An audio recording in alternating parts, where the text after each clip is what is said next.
ભરૂચના ભોલાવના મેડિકલ સ્ટોરમાં પ્રિસ્ક્રિપ્શન વગર જ તસ્કરે તાળા તોડી રોકડા 47,000 અને હાર્ડ ડિસ્કની ચોરી કરી। ઓરિયન્ટ આર્કેટમાં તસ્કરો ત્રાટક્યા હતા। શોપિંગમાં આવેલી ફેમિલી મેડિસિન્સને નિશાન બનાવી હતી। મેડિકલ સ્ટોરના તાળા તોડી અંદર રહેલા રોકડા 47,000 રૂપિયા અને હાર્ડ ડિસ્ક ચોરી કરી તસ્કરો ભાગી છૂટ્યા હતા। મેડિકલ સંચાલકોને ચોરીની જાણ થતાં સી ડિવિઝન પોલીસને જાણ કરાઈ હતી। પોલીસે ઘટના સ્થળે દોડી આવી સીસીટીવી મેળવી આગળની કાર્યવાહી હાથ ધરી હતી। મેડિકલ સ્ટોરમાં ચોરીમાં કોઈ જાણભેદુએ જ અંદર પડેલા રોકડા લઈને હાથફેરો કર્યો હોવાની શંકા વ્યક્ત કરવામાં આવી છે।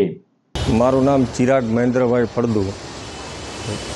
ભોલાવ વિસ્તારમાં આવેલ ઓરિયન આર્કેટમાં મેડિકલ સ્ટોર ફેમિલી મેડિસિન નામથી દુકાન ચલાવીએ છીએ। સવારે 8 વાગે દુકાને આવતા શટરના તાળા તૂટેલ જણાતા અંદર ચેક કરતા રોકડ રકમ ગયેલી છે 47,000 રૂપિયા અને કોમ્પ્યુટરની હાર્ડ ડિસ્ક ચોરી કરી ગયેલ છે, જે પોલીસ ફરિયાદ અમે આપેલી છે। પોલીસ આવીને ગઈ, સ્થળ તપાસ કરી ગઈ છે, હવે પછીની આગળની કાર્યવાહી કરશે।